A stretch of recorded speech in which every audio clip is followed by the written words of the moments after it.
Le ministre de la Formation professionnelle, de l'apprentissage et de l'insertion a récemment organisé un atelier de partage visant à renforcer la qualité de la formation dans les établissements de formation professionnelle et technique privés de l'inspection d'académie de Dakar.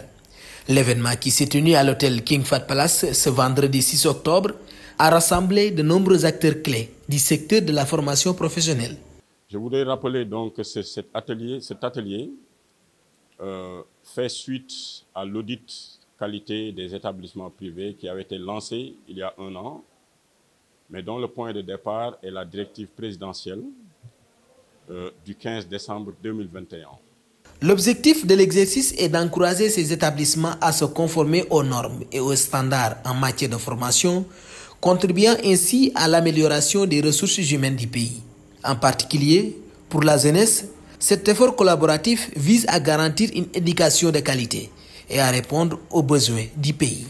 Le but de l'exercice, comme vous le savez, c'est d'accompagner les établissements privés dans la formation en essayant de les inciter à quand même s'aligner sur les normes et les standards en matière de qualité dans la formation, étant entendu que depuis toujours, le Sénégal a toujours misé sur la qualité de ses ressources humaines et le ministère de la Formation professionnelle et technique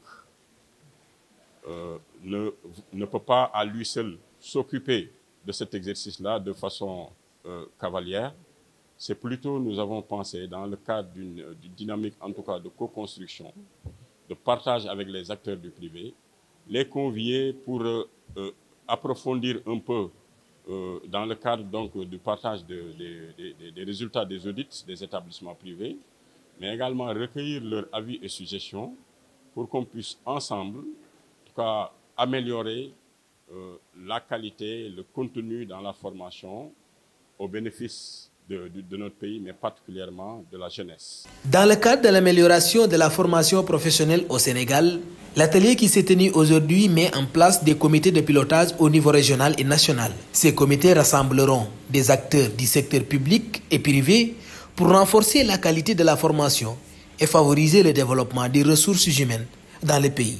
Il sera mis en place au niveau de chaque région un comité de pilotage qui sera un cadre de partage et d'échange à côté du comité donc, national qui va fédérer toutes les synergies qui s'activent dans la formation professionnelle et technique. Et nous avons noté, pour le saluer, la présence massive de tous les acteurs. Je n'oublie pas de remercier les inspecteurs d'académie, représentés ici par leur coordonnateur. Ils sont sur le terrain, donc nos meilleurs leviers, à côté des inspecteurs de spécialité, sans oublier quand même les chefs de l'exécutif au niveau de chaque région, qui aussi véritablement donc, sont impliqués dans ce processus-là.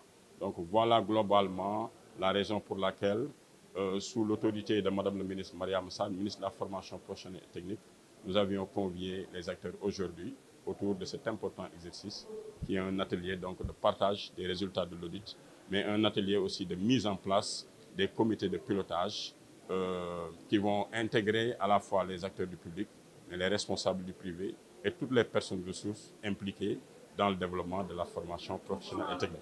Le ministère de la Formation professionnelle, de l'apprentissage et de l'insertion au Sénégal s'engage dans l'amélioration de la qualité de la formation en santé, en collaborant avec 447 établissements privés.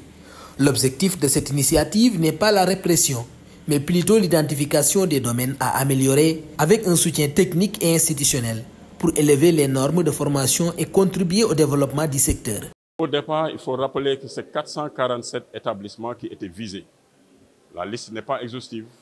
À côté, il y a parallèlement un audit qui est lancé pour ce qui est des établissements de formation en santé. Cela, c'est en relation avec l'ANAQ-Sup. Donc pour dire que c'est juste un échantillon, mais quand même un échantillon représentatif sur lequel nous nous adossons pour constater avec eux les résultats et tendre vers l'amélioration de ce qui se fait dans nos établissements privés de formation. Je rappelle que la dynamique ou bien l'esprit n'est pas de tendre vers la répression, loin s'en faut, mais il s'agit d'identifier avec les acteurs les points à améliorer et les accompagner techniquement et institutionnellement pour qu'on puisse améliorer l'existant. Voilà le but du jeu et je crois qu'ils l'ont bien compris en adhérant à notre démarche.